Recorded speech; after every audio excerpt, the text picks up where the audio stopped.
Hi, I leave tomorrow to hike in France on a long distance hike, the GR34. And I have made these videos before of what's in my pack, and people often ask me for them. So I thought I would show you what I'm bringing to France. So I'm going to start with my tent because I will be camping probably most of the time. And so this is my Nemo Hornet, Osmo Hornet. It's a one-person tent. I bought it last year and did the East Coast Trail in Newfoundland with it, and it was fantastic and much better than the Lanshan that I had when I hiked in Spain. So really love this tent. It's easy to put up, it's light, just love it, fantastic. And then what I will be putting down next, once I put my tent up, will be my Tom Shoe ground sheet. It isn't actually just a ground sheet, it's actually a poncho. And I really love it. It works for both purposes. And the great thing about a poncho for me, instead of a rain jacket, I find is it's a lot less hassle. If it starts to rain, I just throw it on top and I don't have to take my pack off and put my jacket on. Then when it stops raining, take it off, and which I find quite a hassle. So the other nice thing about it is you put it on, it covers your pack. So with a rain jacket, I have to put my rain jacket on, then put a pack cover on, and then put my pack back on. So yeah, I really love this thing, and it's not very heavy.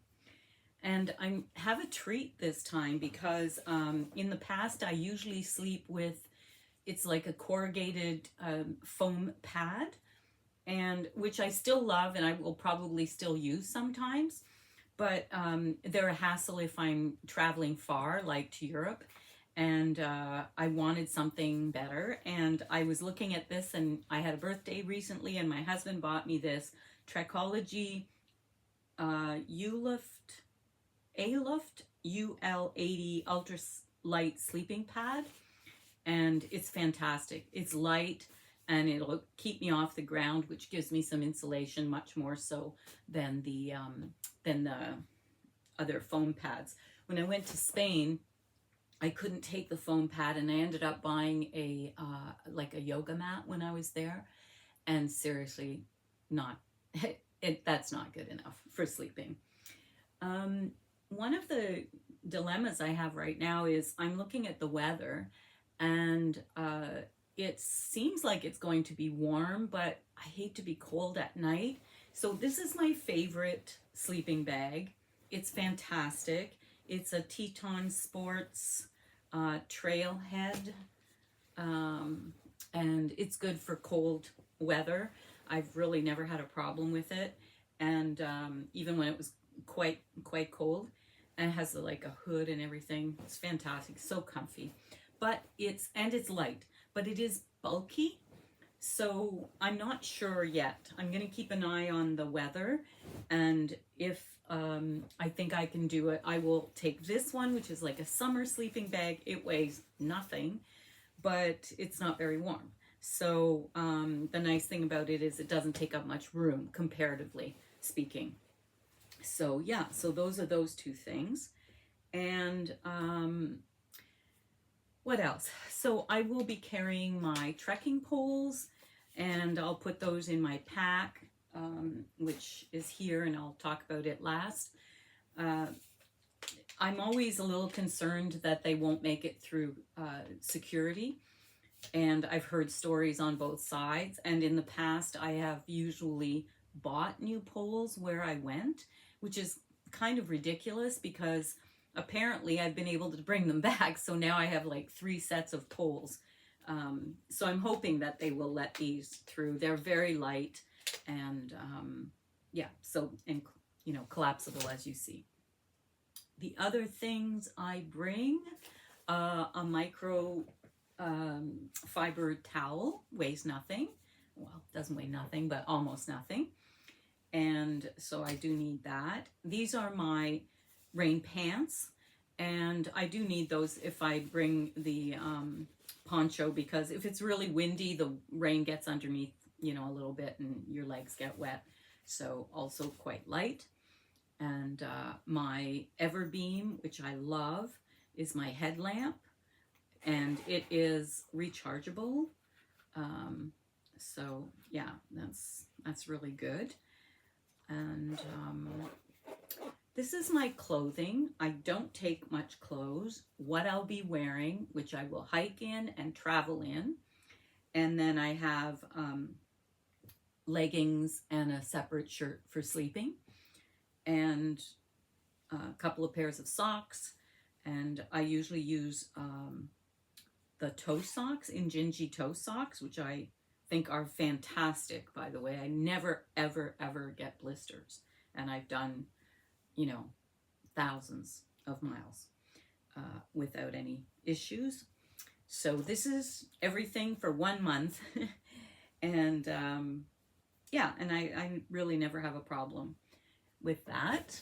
The one exception this time is I'm going to bring some shorts, because it may get hot and I may need, you know, something when I'm doing laundry.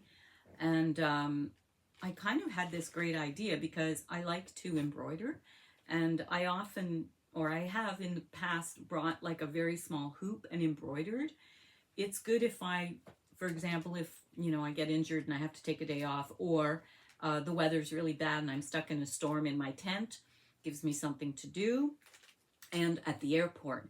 And normally I would bring an actual little piece, but I thought I should just bring my shorts and I will embroider on my shorts. So kind of double duty there. So that's kind of fun. One of the heaviest things I carry, I would say, are my electronics. I have a battery bank, because obviously I don't want to run out of power, and often I'm not anywhere near where I could plug anything in, and so that's in there. And I'd say it's the heaviest, and of course cables and adapters for different countries. Well, this one's the one for France. But yeah, I think that is about the heaviest thing in there. Even more so, I think, than this, which is my other essential thing that maybe a lot of hikers would never carry, but I do. I always carry one small book, light, and I'm really looking forward to this because my friend Lindsay lent it to me. It's called A Time to Keep Silence by Patrick Leigh Fermor. And I'm not even sure if I'm saying that right, his last name. But anyways, he's an amazing writer, and it's about walking. And yeah, so that's fantastic. And this is my journal that I write in every day. And yeah, and my passport's in here, but my passport will be in my hiking pants. I have a zippered pocket on the front, and that is where it stays the entire time. Even when I sleep at night, I roll up my pants and I use them under my head for a pillow. So I always know where my passport is. And yeah, so other than that, this is my bag of hygiene and painkillers, sunscreen, toothbrush, you know, those kind of things. Essentials. And I carry a tensor bandage, which also weighs next to nothing, and you never know when you will twist an ankle, hopefully not. But I also used it once to tie something, like to a tree, like I had to use it for something else, so kind of double duty as well. I always have extra of these super light forks so that I can eat if I buy myself something. And yeah, this is also part of the hygiene kit.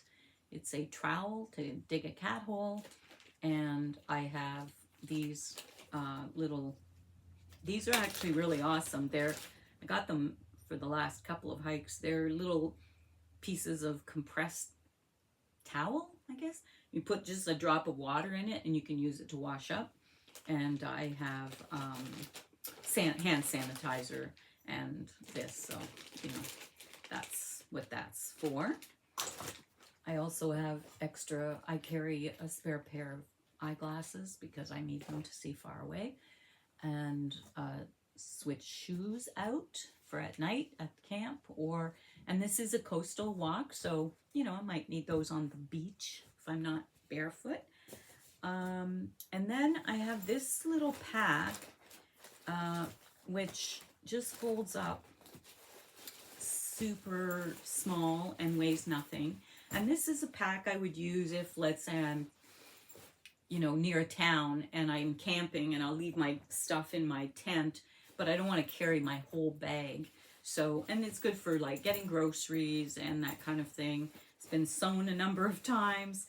And then when I am traveling, like when I'm on the plane, what I do is I put my essentials in there, like this is a little bag with like a toothbrush and a hair comb and some toothpaste and some Gravol because I get motion sickness, and I keep that in this little bag, and as well as like my book and my journal, my headphones, anything that I'm going to need on the plane, so that when I get in the plane I stow my pack above and then I just pull this out and I have everything there that I will need for the flight as well, and a mask. And then all of this, oh, of course, my trusty hat, which I will be wearing. I love this hat. It has been everywhere with me, and I hope I never lose it, but you know, you never know. It's just a hat. And then everything will go in this pack, which I have been using. I line it with a heavy duty but light garbage bag. Keeps everything dry. Even though it's pretty water resistant, but I just like to have that. And so this is an Osprey 40-liter bag. I have used it for for I think all my hikes now. I love it. It's fantastic. It's got all the right pockets and size, and I always have these on there in case I want, like I would put my shoes on there. And it has a zipper so I can put things under in the bottom that I need to access more quickly. Like I put my tent and my sleeping bag, my sleeping system in the bottom. So when I get to wherever I'm camping, I can just pull that out and not have to pull everything out of my pack to get to that stuff. Yeah. And this is a DIY thing that I made to carry my bottle of water handy. And this is the second one I've gotten like this. I just get them at the thrift store. This was like, I don't know, some kind of, it had like a little handle here. It was like a free golf thing. Like a prize, I guess, probably for some golf tournament. Anyways, it's foam, it's light, and it's insulated. And yeah, it's very handy. And then it has these pockets where I would keep like a snack and my headphones. Yeah, so that is pretty much everything. And I will be blogging as I have for the past few hikes. My blog is called slowandsolo.com because that's how I hike. And yeah, so if you want to sign up, and if you have any comments or questions or anything, please feel free to put them below and subscribe. And I guess that's it. And I will see you next when I'm on trail. Thanks. Bye.